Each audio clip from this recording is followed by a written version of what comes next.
Had to replace 2,000-yard rushers and 4/5 of the offensive line heading into this season. Where do you guys feel like you are in that process? Week one. Well, I feel like where we were. I feel like we're where we were week one a year ago. Because really, honestly, we had no indication. At least I didn't have any indication that we were going to have 2,000-yard rushers. And in that, going against our defense is pretty sticky every day. I think the backs that we have done a great job running the football. They've been good in protection. I think that as far as the offensive line is concerned, it's kind of, it's their time. And, we're really, if you really look at it, we're inexperienced, but we're not, it's not like I have, 4 freshmen out there. So I've got guys who are redshirt sophomores who really, if they weren't redshirted, would be juniors. And I've always felt like the biggest transition for a kid from a maturity standpoint, mentally and physically, comes between his sophomore and junior year. So a lot of these guys have made big jumps for us as far as the mental part of their game and the physical part of their game. So it's gone a little smoother than I probably expected at the beginning.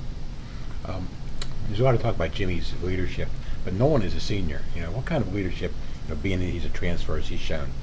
Well, I think Nolan has really been he's really not a vocal guy. I think he feels very comfortable in there. I think he's really a leader, by example. He's got a great work ethic. He's been great with communication, with those kids on the field, which is a good thing. And I think he's really kind of found his niche, within our team, and he's done an excellent job for me in there. Talking about Virginia a little bit, they run some like odd man fronts and some different things. I mean, how hard is that to prepare for? Is it any different than? Oh, it's divergently different than what you normally see on a week-to-week basis, and playing against that, causes some adjustments in your protection and causes some adjustments in your run game. So we've worked. I didn't wait until this week to do that. I can tell you that. We started on these guys in the summertime.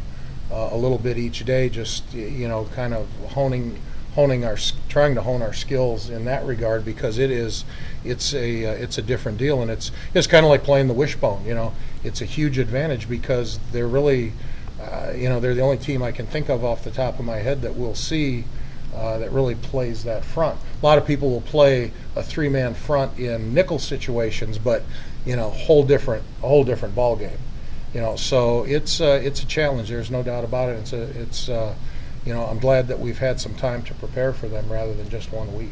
A guy like Snowden, I mean, he's a big 6'7" guy that can rush. I mean, is he someone you guys have to account for on every play? Yeah, I mean, he's a big athletic guy. He's really quick. He's sometimes when you watch him on film, you're not really sure, but playing against him, you're not really sure how good a pass rusher he is. But playing against him last year, I have a lot of respect for him. I think he's an excellent player. He's a long guy. He's much faster, I think, in person than maybe what it appears on film sometimes. But yeah, he's definitely a guy that you have to account for in really every phase of the game. But he'll be one of the best players we play against all year. Outside of the starting 5 that you got, some of the younger guys maybe, who stood out to you during camp, looking back on it? Well, I thought Carson Van Lin had a great camp. I thought it's kind of a broken record, but because I've talked about all these guys, Chase Brown, Jerry Drake, those guys have improved. Brandon Ford's improved. He's an older guy. Jake Cradle is a guy that's a young guy that has really come along for me. I like him. He brings a real physical element to us. And Owen Drexel is a guy he's put on 30 pounds. He's 300 pounds, and he was kind of hovering in that range last year. And really, before the Miami game, he had been sick, and he was down to 270, and that's why I didn't feel like I could play him against Miami last year because I just didn't think he'd give us enough muscle in there. But he's held his weight. He's doing a great job. And all those freshmen, the freshmen that we brought in, Liam Dick and Matt Consalvis they've picked things up really well. I think those guys are going to be really good players for us. Across the ball, defensive linemen that your starting five have gone up against, in scrimmages and all that kind of stuff. Who has maybe stood out to you on the defensive line? Our defensive line? Yeah. Oh, I would say, Patrick Jones, you heard about him. He's he's extremely quick, extremely strong, very fast. So he's quick and fast, and sometimes guys are quick but not fast. But he's got a pretty complete package, I think. And then Jalen Twyman he was obsessed and is every day with football and his technique, and he comes in and asks me questions about how we're trying to block something, what I'm teaching the guards, what I'm teaching the center. I mean, he's a tremendous technician in there. I think he really stood out. Devin Danielson's a young guy over there that we went against every day on the scout team a year ago. I think he's become a tremendous player.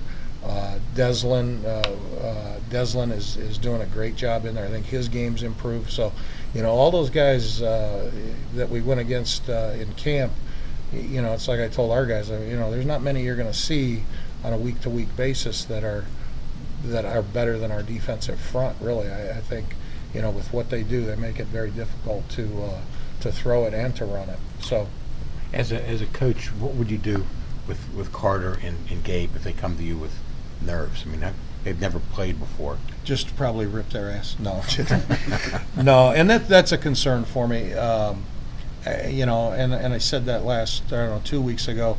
I don't know how they're going to perform, in the stadium with people in the seats and noise and different colored jerseys and guys talking junk and that's I don't know if it's a concern, but it's in the back of my mind. And I think on game day, I try. My stress level is during the week to make sure that I can do everything and uncover every stone for them and give them enough reps on the things that they're going to see.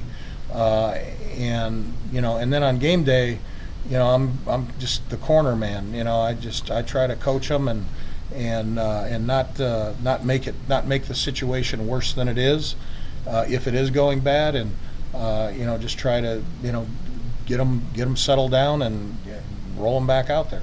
So your heart-to-hearts happen during the week then with these guys? Well, yeah, we had a little heart-to-heart out there today in period 6. Oh, you did? Yeah. Because I told those defensive scout, what do you call them, the rocks, I told them, I said, I want this hard today. I said, I need you guys full tilt all day. And they did a heck of a job for us. And, and that's really when, the hard, I want to make it harder for them in practice than hopefully it will be in the game. Back to Twyman for a minute. I mean, is that common for a defensive player to come to the offensive line coach for tips? Yeah, I mean, some guys do. But he I would say he does it more frequently than others. Patrick Jones has come to me, and not tips, but it's kind of like, hey, what are you teaching? Because the teaching might be different. The guy at Virginia may be teaching things differently than I do, but generally speaking, it's all kind of the same. It may come out differently, but he came to me quite a bit, and how are you teaching them to how would you tell them to handle this move? How about when I swat and swim? How do you tell them to handle that? So, he does it with a lot of frequency. I think he's a real student of the game.